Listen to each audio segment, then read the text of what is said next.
Mina kära bröder och systrar, vad helige Paulus skrev i Romarbrevet, om vi läser kapitel 8, vers 28,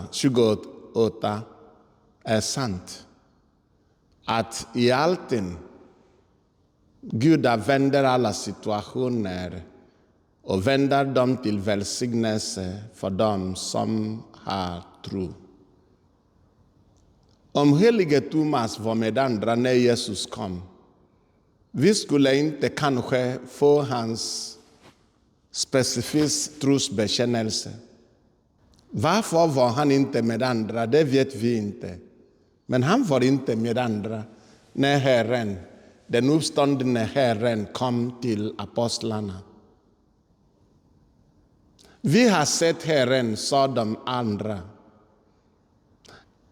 Han skrattade.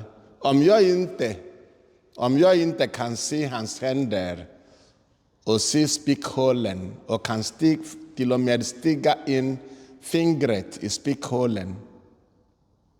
Och på hans sida, vilken sida? Där en soldat öppnade med en lans.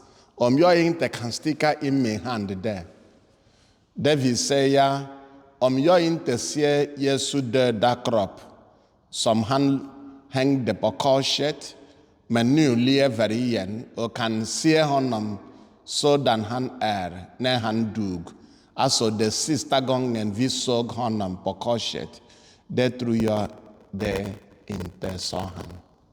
Thomas tappade tron. Jag tror de andra kanske också tappade tron. De var med Jesus när han gjorde många underverk. Men när Jesus dödades, när Jesus blev korsfäst, de tappade sin tro. Det händer oss också, mina kära, att så länge livet är lätt för oss, det är lätt att tro på Gud. För de som har familjer, mina barn studerar på skolan och de får bra betyg. Min man jobbar och det är bra lön. Jag jobbar och jag får bra lön också. Alla är friska i familjen. Så vi tror på Gud, det är bra. Och det var precis det som hände Job i Gamla testamentet. Gud gav tillåtelse till djävulen att fresta Job. Och Job fick lida, förlorade. Man kan säga jag förlorade allting, det gjorde han. Han förlorade sina ägodom, men det var inte bara det. Utan han förlorade också sina barn, alla sina barn. Och han blev sjuk. Alltid upprepade han, Herren har givit, Herren har tagit tillbaka. Välsignad var Herrens namn. Om vi tänker på Abraham, att han fick löfte av Gud, och vi alla vet att Gud är trovärdig. Men du ska få dina efterkommande ska bli så många som stjärnor i himmelen eller som sandkorn på stranden. Och nu är han 85 år gammal. Och frun 75.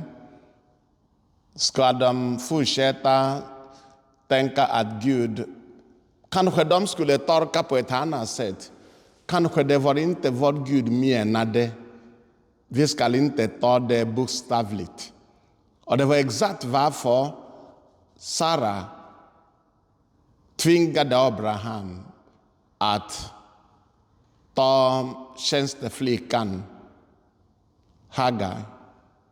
För Sara sa, du måste också tänka på förnuft. Du kan inte bara säga Herren har sagt, du måste förstå. Om Herren har sagt att du ska få många efterkommande, han sa inte det måste vara jag, det kan vara den här flickan. Du måste tänka biologiskt. Men även efter Ismael var född, Gud sa till Abraham, det var inte den jag lovade dig. Du ska få barn med din äkta fru. Kanske Thomas visste allt detta, men i det ögonblicket när han prövades så förlorade han tron. Men det som hjälper oss alla är att just i det ögonblicket då Thomas sa, jag tror det inte. Om det inte händer på mitt sätt. Jag är en empiricist, jag måste se. Jag måste kunna sticka in fingret. Jag skulle kunna sticka in min hand på sidan. Och Jesus sa okej. För han måste grunda kyrkan på apostlarnas tro. Han måste ha en grupp män som kan säga till andra, vi såg honom när han uppstod från de döda. Här Thomas, här är mina händer. Här är min sida, stick in handen. Och Thomas trosbekännelse, han kallade Jesus Adonai. Adonai och Jave. Min Herre och min Gud. Elohim.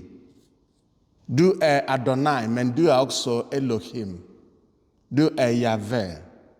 Du är Elohim. Du är den Gud som Abraham, Isak och Jakob bad till. Du är våra fadernas Gud. Du blev en människa och bodde mitt ibland oss. Du är Adonai, men du är också Elohim, min Herre och min Gud. Det är tröstande för oss, vi som också prövas, att när Herren har lovat, även om det är som Jesu död på korset, han kommer att visa oss, se, jag lever.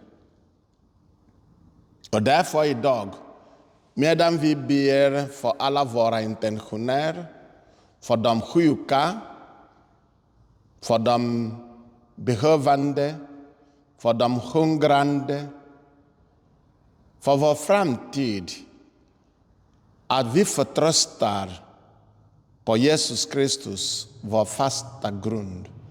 Att han kan inte lura oss, eftersom han är, om vi lånar helige Thomas ord, Adonai, men också Elohim.